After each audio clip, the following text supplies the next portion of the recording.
আসসালামু আলাইকুম। এই যে খুব সুন্দর একটা জায়গা নিয়ে আসছি। এটা হচ্ছে উত্তরা ১০ নম্বর সেক্টরের ঠিক আ পূর্ব পাশে আপনার রানাবোলা, হ্যাঁ? এই যে এটা দেখেন আশেপাশে সব ১০ তলা ১২ তলা বিল্ডিং এর অ্যাপ্রুভাল দিচ্ছে রাজুক থেকে।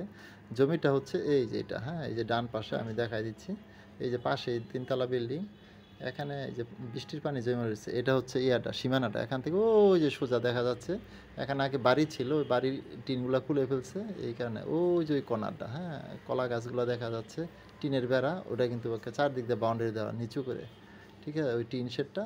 আর এদিক দিয়ে এই যে বাম দিকে ওই বাড়িটা ওইদিকে তাকানো, হ্যাঁ? এবং এই যে এই দেখাচ্ছি এটা হচ্ছে লাস্ট সীমানা। তো এখান থেকে সোজা এদিকে। অর্থাৎ আপনার পুরা চৌহাতিটা হয়তো বা ৫২ আর ৫৫ হবে।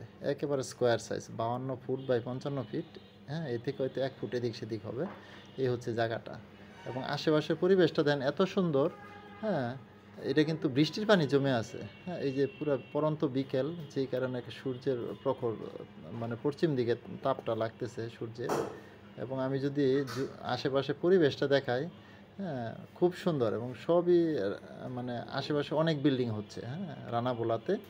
হ্যাঁ, এখনও এই জায়গাটার রাস্তাগুলো ওইভাবে হয় নাই বিদায় জায়গার দামটা একটু কম আছে। এই দেখেন আশেপাশে সব বড় বড় হাই রেজ বিল্ডিং। ওই যে বিল্ডিং দেখা যায় এটার ঠিক সাথে হচ্ছে রূপায়ণ সিটি। এই যে এদিক দিয়েও বড় বড় বিল্ডিং সব ১০ তলা ১২ তলা বিল্ডিং, হ্যাঁ? এবং এদিক দিয়ে এইটা হচ্ছে রাস্তাটা, হ্যাঁ? এটা হচ্ছে ১৬ ফিট রাস্তা। তো এখনও রাস্তার কাজটা শুরু করে নাই, কিন্তু রাস্তার কাজটা শুরু হলে এটা মনে করেন যে এই জায়গার দাম এখন যা আছে এ থেকে মিনিমাম কাঠাপ্রতি ৫-৭ লাখ টাকা করে বেড়ে যাবে, হ্যাঁ? এই যে এটা বিল্ডিং আর এইটা হচ্ছে রাস্তাটা। এটা হচ্ছে ৮ ফিট ১০ ফিট ১২ ফিট রাস্তা, ঠিক আছে? ওই যে ওইটা হচ্ছে জায়গাটা। দেখেন যদি হয় এই যে পাশেই দেখেন ১২ তলা অ্যাপ্রুভাল দিছে, হ্যাঁ?